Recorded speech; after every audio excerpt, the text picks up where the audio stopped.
Normally, we advise our buyers to pay installments because the process of property transfer, it's a process. It doesn't happen once. Okay. It goes up to 3 months sometimes. So don't pay it all at once. Yeah, I mean, you could put in down payment between 10 to 50%. And then there is this different levels. You'll have at least 3 different levels. You'll have, now that we have a signed agreement, let's put money where our mouth is. Now I'm giving you 10%. The property is out of the market.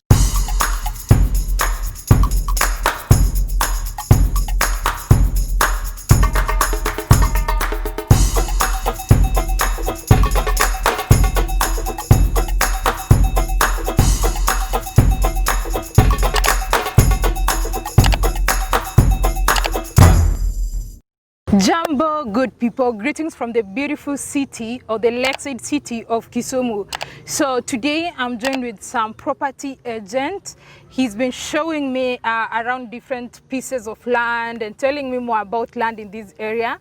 And I thought before I let him go, it would be wise for me to just do some inquiries so he can tell us how we can go about buying property, because a lot of people are interested in property, but I'm very sure there's a process or there's a procedure out there that you must follow whenever you are purchasing property. So don't mind, we seated down, just relaxing under a shade. Kisumu is a very hot city. We've been walking around, so we just seated in one of the properties that he is selling. So hi Jasmey. Hello. How are you? I'm all right, thank you. All right, yes. So you can just tell us a little bit about yourself. Jasmey Aela, property consultant with the Habil and Jasmey Property Consultancy. As I said before, our offices are based at the Vasity Plaza. And I've been in this business for some time now, and I think I'll be the right person to tell you the process. So now let me say I'm interested in this property, this very piece of property that we seated in. So I tell you, Jasmey, I have those millions for this property, so how do you go about it? What's the first step? Or how am I supposed to do it from an individual perspective, even before we get to the agent telling you, oh, bring the money? All right. The first thing you need to do is identify the land that you want to buy. I've identified this one. You've identified this one? Yes. So the next thing would be to do what is called search. How do I do the search? You go to the lands office and apply for what is called certificate of official search. It used to be 500 shillings, but right now it's free. Okay. Yes, so certificate of search. So when I go to the lands office, yes, what do I need to do? Would you give me like the plot number? Would you have given me the plot number of this exactly piece? You need there's a search form. You need that form and you fill it. The form, basically you put in your name, contacts, and what information you want from the land, from the land registry. So there you just say confirmation. So confirmation is to confirm whose name is the land registered on, what is the registered size, and if there is any issue, encumbrances, if there is any tussle in the land, it would have been, if there's any 2 people fighting over the land, it will be registered at the search. It's called caution. Yes. Oh, so they'll give you a caution and tell you. No, caution is an encumbrance put on the land so that it cannot be transferred without. Only if there is an issue. So when you are doing search, when you apply for such certificate, what you need to get from the search certificate is whose name is the land registered. That will enable you know who to actually engage and who you will pay. So that will help you know whether you are dealing with the right person you're supposed to deal with, or you're dealing with somebody who's pretending to be the owner. Yeah. What else that will be registered there is the size of the property, the approximate size. There could be plus or minus few digits, but it should be around exact. Like this place would show you 0.14 hectares. Yes, so that will be the first step. So it will give you the size and the person you're supposed to engage. And then from there, now you meet with the owner, or if it's an agency selling the land, then you sit with the agency directors to now negotiate the asked price. Yes. So before we proceed, there are times that you find that there's 2 people, you've mentioned about 2 people fighting over the land and all that. What causes such scenarios? Number one, there could be ownership issue. You find that I believe this is my land and somebody else is claiming the land. So both of those people have gone to the ministry to claim that very For piece. example, if the land is in your name, yeah, it was mine, but now it's in your name, but I didn't actually sell it to you. So I have questions how you manage to get your name registered there. So before the dispute is sorted, first I apply for a caution, put a caution on the land, an encumbrance that prevents you from selling it to somebody else. So when you apply for such, you'll find that an encumbrance has been registered. That means don't touch that land until that issue is solved. How is it possible that the land belongs to you and it would be under my name and you never sold it to me? There are cases, especially on property that were formerly owned by the government or the ones that were formerly owned by the defunct city councils. There was a lot of corruption, land corruption then. So you'll find that even up to today, some estates in Kisumu, you'll find that if you own a property in that kind of a property, in that kind of estate, banks will not give you a loan because there was a lot of corruption in the county government, in the city council management. You'll be given a land, and the same land is allocated to so many other people. So that's the primary cause of ownership wrangles in the that property. means in the past the system wasn't as clear to document once someone has owned the land, no one else can own it. Especially the ones that were being sold by the government, the city. Actually, they're being allocated by the councils. Okay. I think that one a problem the country over. All right. Yes. So now proceeding from where we left. Yes. You had talked that I got there, I get the certificate. Yes. So for someone like me who might not just be able to look at a piece of land and tell what dimensions it is or how big it is, does that mean first I have to come with a surveyor to tell me? Not yet. The part of the surveyor would come when you have now committed to buy. What the search certificate shows you is who the land is registered, what is the size of the land, and if it's clean for transaction or somebody is claiming a thing or there is a boundary tussle. Normally those are registered. So what's the next procedure? So once you have found that all these ones are clear, the land has no caution, you're dealing with the rightful owner, now it's time to negotiate. Most properties have the asking price. And a negotiated price and the going price. So normally, no matter what, even somebody tell you that, oh no, we cannot negotiate, just try. Just try, because normally what they're asking is what is their maximum expectation. Yes. So you can now negotiate, give your offer. So that is where the letter of offer comes in. So who gives you the letter of offer? The letter of offer is written by the potential buyer. Oh, the potential. I offer to buy this property at this amount. At this amount. Okay. And then the guy will also, okay, I offer to sell you this property at this amount. At this amount. And that is now where you are negotiating. I have this much. Or can you take this much? Yeah. And I mean, the African system, negotiation is very common. Yeah. It's actually part of our lives. Yes. So what's next? So after you have settled on a price and you've now started the, like the letters of offers are the first official communication between a potential buyer and a potential seller. Yeah. So once you've done a letter of offer and you've all settled that, okay, now it's acceptable, then now you move to now committing it into an agreement. It's this agreement written by an advocate, all the terms. Okay, we have agreed that we are selling you this place at 16 million. All right. And I don't want to pay, what installments am I going to use? So all these are the terms of agreement. You're paying it all at once, you're paying installments. Pole, for how long? What if you default? What are the penalties involved? So those are the clauses that are agreed on in a sale agreement. Okay, so who gets the lawyer? Do I get my lawyer, you get your lawyer as the seller? Normally, you find that the buyer comes with his own lawyer and the seller has his own lawyer. But it's not uncommon for all of them to actually settle on one lawyer.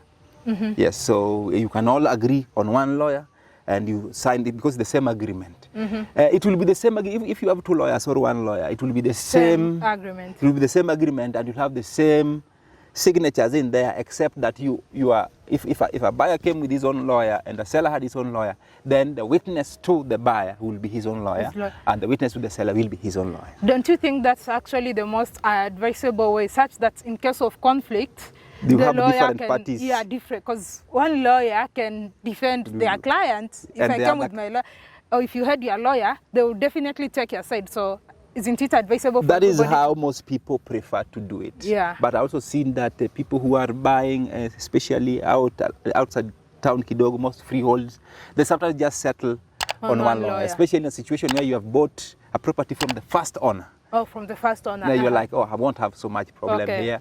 So they will just like sign, because the seller don't normally want to spend any money on a lawyer or on anything. Yeah, it was just like, I'm selling my property as it is. If there is any expense, you who is interested, you pay for the lawyer. Yes. Okay, so we've now signed the agreement. Yes. So we've now signed the agreement. I have my lawyer as witness. You have your lawyer as your witness. Yes. So what's the next step? The next step is that is where now putting money where your mouth is. Now this is the point where now you commit a percentage. Yeah. If you're buying through bank, you'll have to pay around 10%. Of the price you agreed on.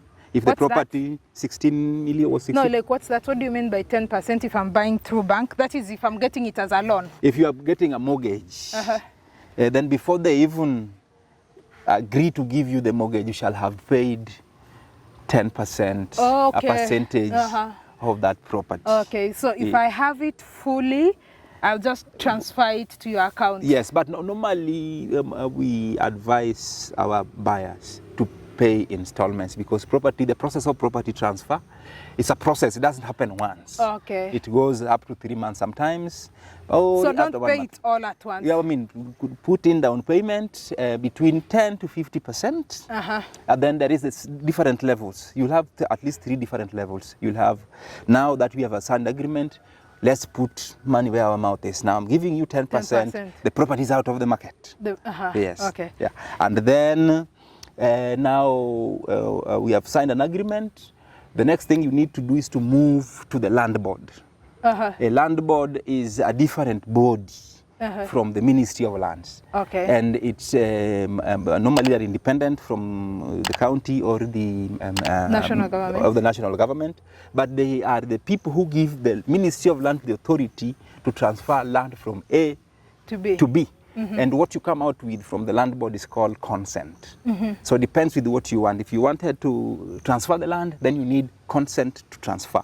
But if you wanted to subdivide the land, because you may just want to subdivide into smaller pieces, then you need consent to subdivide.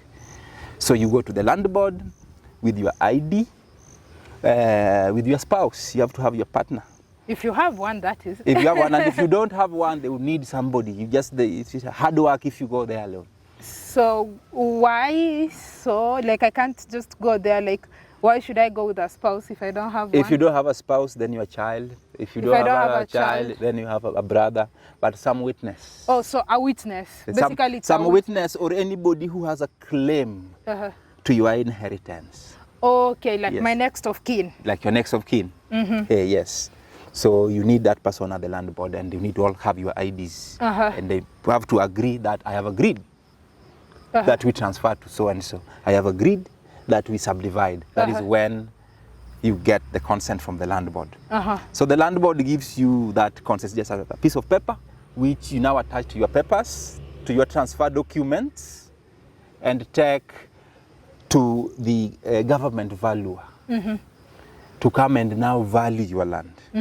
This valuation by the government valuer is meant for taxation. It's not to actually help you determine the value of your property. That one you should have done at your own time and your own people, your own valuers. But normally government value will come to value a property so that they can know how much tax they're going to ask. So the tax is stamp duty. The stamp duty is 4% of what the government thinks is the value of your land. So they will need a valuation report, and that's what they use. And sometimes you may have sold your land maybe lower than what they evaluate, but you'll go with their value. Wow. Unless you maybe try to negotiate with a sale agreement you had. You see, I sold you this much. then they can consider. Who pays that? It's the buyer. The buyer is the one who pays for that, or is it the seller? Normally, it's normally the buyer who pays the government for that. Yes, and and the seller does not touch that money. It's paid directly to the bank. You first go there, you are given an e-slip, which you go with to the bank. Normally, it used to be National Bank, but now all banks can handle. So does that mean, does that apply in both types of land, freehold and lease? Any land, whenever you are transferring, any property. Has that always been existing? That has always been there. You have to pay. So even on freehold, you have to pay 4% of the value. So is it a one-time payment? It's a one-time payment, except if you are transferring, it will be transferred again from you to any person, even your own heirs.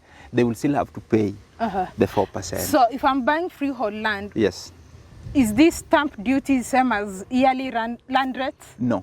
Stamp duty is a land tax, land transfer tax. Okay. It's taken because, like when you sell the property, an income has come in. Okay.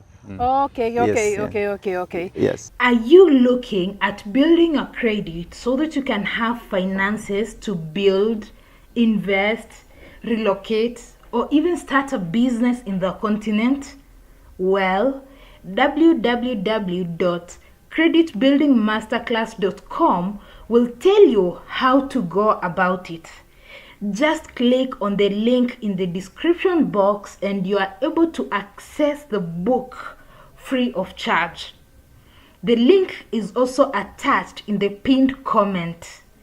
Go ahead, let's do this. Yes. So you've got to the stamp. So what's the next step? So after stamp duty, so once you pay the stamp duty, now you put your transfer papers together. Here is where you will need your ID. You will need your tax. What is it called? The ones you paid for the tax. The one for the KRA. What do they give you? KRA pin. KRA pin. Then you'll need your passport size photos, and that is it. So you fill that form, put those pictures in there. Those are the transfer documents. Now you attach the consent to transfer, because it's the authority that gives the land's power to transfer. Oh. Yes. So then at that point, you've already left the owner in picture, Ama? No, you are going. It's the owner who goes to the land board. Oh, it's the owner who goes to the land board. When you go to the land board, it's the owner asking the land board to allow him to transfer to so and so. Okay. Yes. But then normally it's the seller who pays for everything. Land board, there are two types. There's regular one that happens just once in a month, only 1,000 bob. But then there is a special one that whenever you have an emergency, you can go and talk to them to give you special special consent, which is actually used to be 5K, but sometimes it's 6. It keeps on. Okay. Yes. But if you are not in a hurry, it's just 1,000 Kenyan shillings. Yes, and you wait for a month, it's normally very full of people and very uncomfortable. Some people who are busy just prefer to do the special. Do the special one, and then they get there. How long does the special one take? The special is just one day thing. You get the consent in a day? No, you don't. Like this week, today is Saturday. We just went for land board on Tuesday this week. And we are picking our consents on Wednesday next week. Now that is for this month. So that's about a week. And that's for this month. So that's about a week. But before it used to be 2-3 days. Okay. Yes. Because I think a lot of people are now going for it. It's going to end up being like the other one now. Except that the COVID period, the lands ministry was closed. Oh, okay. Yes. Okay. All right. So next. So after you've got the consent, a consent is a very big step in the process of property transfer. So normally, sometimes once you have the consent, some people just now put all the files together and hand over to the buyer. Now you can take off the process from there. Because when you're getting the consent, the property owner must be there. That is the most. The buyer can even be absent, but it's the seller must be there. The seller must be there with his or her people. Yeah. So once you have the consent, you can now just even hand over. The rest is now easy and doesn't need the presence of the seller. Okay, so if you are buying property in installments, once you have the consent has been received, you can as well go ahead and finish paying that guy or pay another huge percentage, because the major step has been. What is waiting there is just now the land registry to register the new land, the land into a new name, under a new name. Yes, and then issuing of a new title. Yeah. So when you are preparing the papers for the transfer, it's a huge file. It must also contain the original land title that was there, the title deed that was there, because it's now going to be destroyed, and the new one has to be to replace it with a new name. Yes. And back in the, if I take you back again where we started, there was search. Yes. Yeah. And this search, normally there are two types. There's just a simple search, the free one, which is 500 bob. It gives you just the details of the current owner. Yeah. But then there is a deeper one called the green card search. So green card search would give you the whole history of the land since Kenya started registering properties. It will tell you that, oh, this land was a subdivision of number this one, of what number. Yeah, and it was in this person's hand in this year to this year, and moved from this person's hand to this person's hand, and like that. So it's much deeper and makes you understand. Whenever we are investigating a property that we don't trust, we go for green card search. Green card search. And try to find the How much is the green card search? Just 1,000. Yes. Okay. Yes. So that's after consent, you do the green card search? You can do green card search actually after, at the very beginning, or at the very end. Because once you are through with the transfer and the property is in your name, you need to do the last search to confirm whether your name is actually written in the... Oh, so at the end of the search, it has to show your name. At the end of the transfer. Okay. Yes. So you go to do search again. Does land ministry know the current owner? Okay, it's me. Then now you are sure. So you can do search at the beginning and at the end of the process. Okay, so I'm trying to get it from this point. So consent, the seller has been given consent, and they've now handed me over all the documents, and I've just decided, okay, cool, I can now finish up paying you. Yes. So what happens after they've given me consent? Do I go to the Ministry of Lands to register with those documents? Once the consent, now you compile the whole documents, the whole transfer documents together. Yes. And here there is even the payment for stamp duty. The receipt is there for stamp duty. There is the consent. There is the old title, or is it the current title before transfer? Yeah. Yes. You have all those passport size photos of the owner and the new and the seller, and the transfer form. It's all attached in there, and the valuation form. So from here, you just what is remaining, you just handing it over to the Lands Ministry so that they can effect the transfer. And normally, depending on how hard you push it, once you have the consent, you can have title within a day, or 2 days, or 3, or 4, depending on the pace you want to use to get. So what is sitting between transferring ownership is the consent. Yes.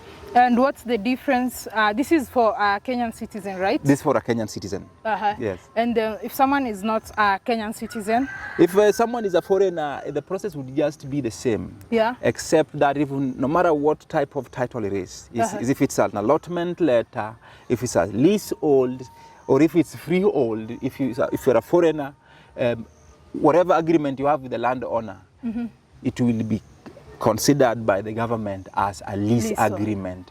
The duration of ownership is limited to 99 years. That is the difference with. But when that came 99 years, I think at about 95 years, priority is given to the current occupant of the land to renew the lease. Yes. Of which you don't end up losing the land just because it's on lease. Yes, it doesn't. The priority, what they say, the priority is given to the current owner or her heirs. Yes. If he's a foreigner, after the 90 years, automatically it reverts back to the government as holding it on trust for the people of the country. Okay. Yes. No, but don't people renew the leases before 99 years? 99 years is the last time to renew. So you can start renewing by 95, 96? By 95 you can start renewing, applying for renewal, because sometimes the process gets very slow. When it's reverted to the government, let's say 99 years elapsed yesterday. Yes. Today I want to go and renew it. Will they allow me, or they say I didn't? No, they will allow you, because as long as you are family or you are the guy who bought it, you are the first priority. Yeah. In a case of a foreigner, maybe not so much. Yeah, because they say that in case of a foreigner, first it reverts back to the. Oh, it has to revert back to the government. But you will renew. You won't have to buy it from the government. No, you won't have to buy. You will renew. You just renew. Yeah, renew. Yes. The renewal fee for a leasehold land for a citizen and a foreigner, is the fees the same? I can't say. I'm not sure of the current fees this year. Yeah. Yeah, but normally it should be the same. Should be the same. Normally it should be the same. And for land that, let me say, I bought this land. Yes. Maybe it was owned by a foreigner. Yes. So it was on lease. Yes. So does it mean when I'm buying it from the foreigner, in case the foreigner is selling it to me, yes, can it change to freehold since I'm a citizen, or land has gone on lease, that's it? No. Leasehold and allotments and leaseholds are limited to particular areas. Most of the land in the country is freehold, except in the cities. Is where you find leases or places that are owned by near the lakes, or riparian land. So those are the ones that you can get on lease. Yes. So if it was lease, it would be lease. It's only if it was freehold and the foreigner buys it, that is what turns it into a lease. If it was free and the fact that a foreigner has bought it, automatically makes that agreement a lease agreement. Yes. But then if the foreigner now sells it to you and it was freehold, it will revert back to freehold. But if it was a leasehold, when the foreigner bought it, it's still a leasehold. Okay. Yes, like where we are right now has been leasehold since colonial era days. So it will always be a leasehold no matter who comes in the picture. All right, yes. All right. So thank you so much. Okay. In case I have any other questions regarding to property, please, I'll definitely reach out to you. So, and for those ones who are watching, in case you have any other questions in regards to property, it's a very simple and confusing thing, but land is a very sensitive thing in Kenya. One has to be very keen and one has to, you have to get the information right. Yes, and follow the process well. Follow the process well. So in case you have any other questions in regards to land, you can type in the comment section below and maybe you'll come and answer all those questions that I can't answer in the comment section. Thank you. All right, so thank you so much, and until next time, kwaheri.